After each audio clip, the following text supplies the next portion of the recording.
Masih bersama kami di Liputan Metropolis Malam.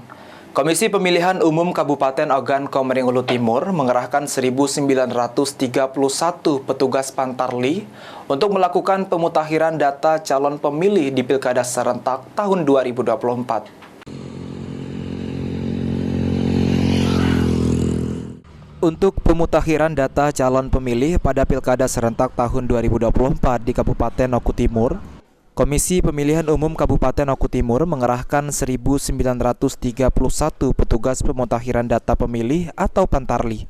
Petugas Pantarli tersebut akan bertugas untuk melaksanakan proses pencocokan dan penelitian atau coklit dalam rangka pemilihan Gubernur dan Wakil Gubernur Sumsel, Bupati dan Wakil Bupati Ogan Komering Ulu Timur.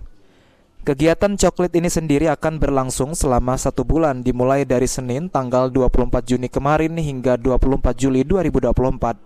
Untuk jumlah total Pantarli se-Kabupaten Oku Timur yaitu 1.931 Pantarli.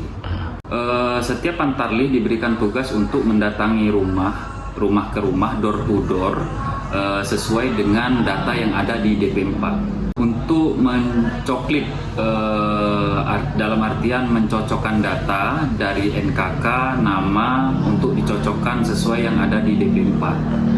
Untuk pencocokan tersebut diperlukan KK ataupun KTP. Untuk pelaksanaan coklit itu mulai dari tanggal 24 Juni sampai dengan 24 Juli. KPU meminta masyarakat yang didatangi oleh petugas Pantarli dapat memberikan informasi yang benar dan lengkap selama proses coklit. Begitu juga dengan petugas Pantarli. Elvandri Jeffriyadi, PAUL TV.